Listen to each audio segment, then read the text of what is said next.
माया है इसकी। पुत्र क्या हुआ तुम्हें? पुत्र तुम कहाँ हो? मैं कुछ भी नहीं देख सकता पुत्र। दृष्टि मैं देता हूँ महाराज धृतराष्ट्र। आज स्वयं अपने नेत्रों से देख लीजिए क्या होता है विनाश का आरंभ।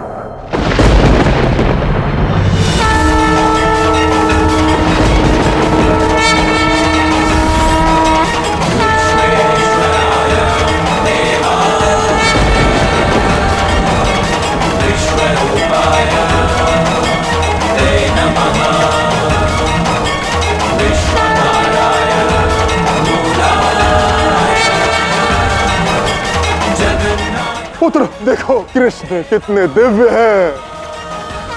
इनकी बात मान लो पुत्र। नहीं पिताश्री नहीं, यह कृष्ण की माया जाल है। मैं इसकी माया जाल में नहीं बसने वाला। मैं पांडवों को कुछ भी नहीं दूंगा। हट छोड़ दो दुर्योधन, नहीं तो अपनी इस कुबुद्धि में मारे जाओगे।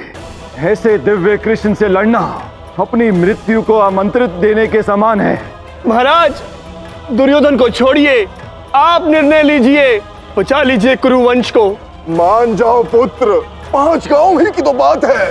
दे दो पांडवों को 5 गांव। मान लो कृष्ण की बात। नहीं पिताश्री नहीं, मैं पांडवों को कुछ भी नहीं दूंगा और ये मेरा आखिरी निर्णय है। मुझे क्षमा करें श्री कृष्ण, मेरे लिए दुर्योधन की इच्छा ही अंतिम निर्णय है।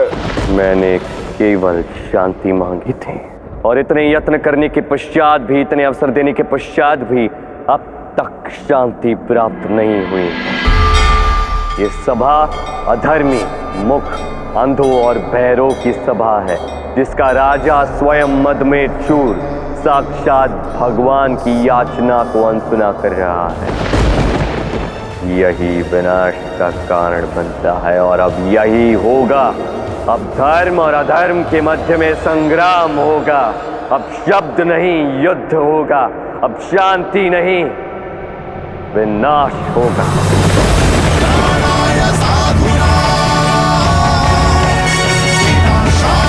ब्रह्मांड का सबसे विकराल, सबसे भयानक युद्ध होगा। भारत में बढ़ते हुए अधर्म का विनाश करने के लिए महाभारत होगा।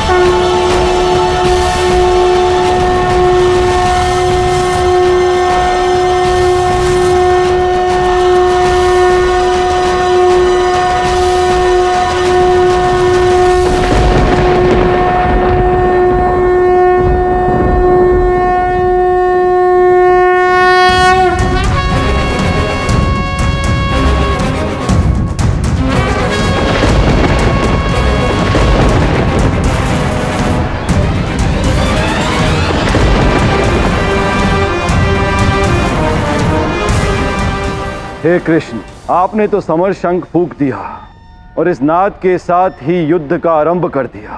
नहीं, अब और नहीं। अनेक अवसर दे दिए, अनेक प्रयास कर लिए।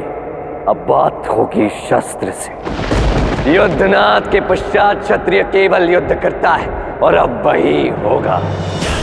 ये संसार अब स्मरण रखेगा कि शांति प्रस्ताव को ठुकराने का परिणाम केवल विनाश है।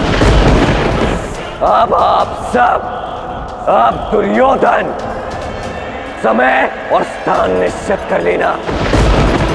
अगली भेंट वही होगी।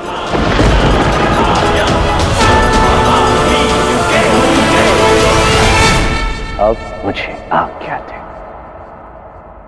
अगली भेंट सीधे रणभूमि में।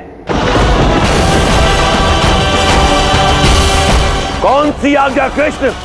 सैनिकों बंदी बनाओ उसे।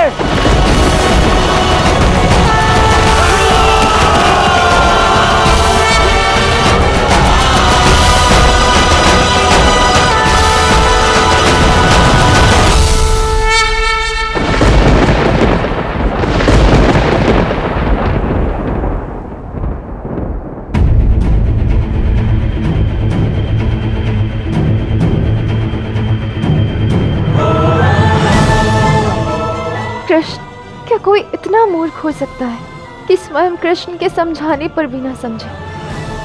क्या कोई इतना मूर्ख हो सकता है कि कृष्ण के रौद्र रूप से भी भयभीत हो किंतु समझे ही नहीं? विनाश काली विपरीत बुद्धि राधा। व्यक्ति की जड़ बुद्धि विनाश का कारण बनती है और अब यही विनाश होगा। अब समस्त भारतवर्ष इस भयानक अग्नि कुंड में भस्म हो जाएगा। किंतु कृष्ण, क्या एक अकेले दुर्योधन की जड़ता के कारण समस्त भारतवर्ष युद्ध की अग्नि में भस्म होने को सज्ज हो जाएगा? ये युद्ध दुर्योधन के लिए नहीं होगा, ये युद्ध होगा धर्म और अधर्म के लिए।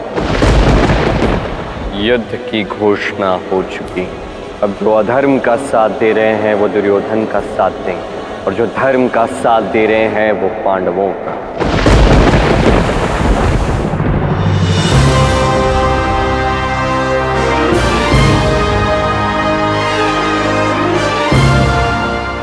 प्रणाम दो। द्वारका में आप सभी पांडवों का स्वागत है, किंतु कान्हा कहाँ है? वो नहीं आए? वो तो अभी तक हस्तिनापुर से लौटे ही नहीं है। क्या समस्त संसार में युद्ध की घोषणा करने के पश्चात कान्हा कहाँ जा सकता है? न वो यहाँ द्वारका में आया है और न ही तुम पांडवों के साथ है, फिर वो है कहाँ? परंतु दाऊ, माधव तो वहाँ शांति का प्रस्ताव लेकर गए थे। वहाँ ऐसा क्या घटा कि उन्हें इतना बड़ा निर्णय लेना पड़ा? भाई भाई के मध्य युद्ध की घोषणा कर दी। जहां तक मैं जानता हूं माधव प्रेम और शांति के उपासक है। ऐसा क्या घटा कि उन्होंने अचानक युद्ध का नाद बजा दिया? कुछ तो अनिष्ट अवश्य घटा होगा वो। अब जब युद्ध का उद्घोष हो ही चुका है तो हम माधव की घोषणा का तिरस्कार कर युद्ध से पीछे नहीं हट सकते। और अब तक तो दुर्योधन ने अन्य राजाओं को अपने पक्ष में कर लिया होगा, किसी को स्वर्ण देकर तो किसी को रत्न।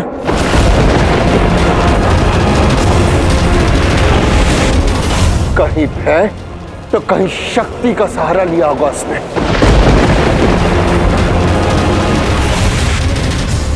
अवश्य भ्राताश्री, वो अपनी शक्ति और धन के बल पर किसी भी राजा को हमारे पक्ष में लड़ने नहीं देंगे। किंतु एक राजा, एक महाबली हमारे बीच में पहले से उपस्थित है। द्वारका के रक्षक, चतुरंगी सेना से अकेले लोहा लेने में समर्थ महाबली बलराम।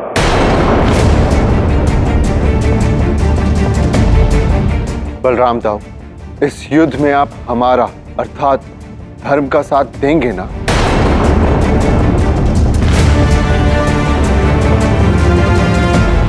मैं इस संदर्भ में कान्हा से बात करना चाहता हूं और मैं अपना निर्णय भी कान्हा को ही बताऊंगा।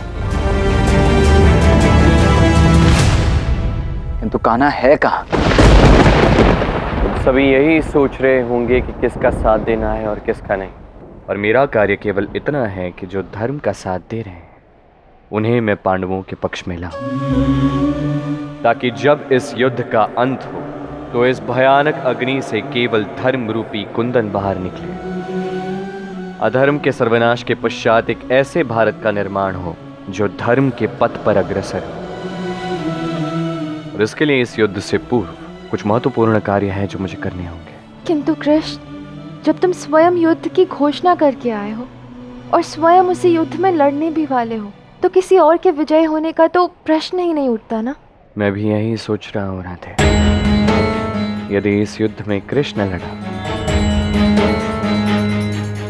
तो क्या होगा? अर्थात तुम ये क्यों सोच रहे हो?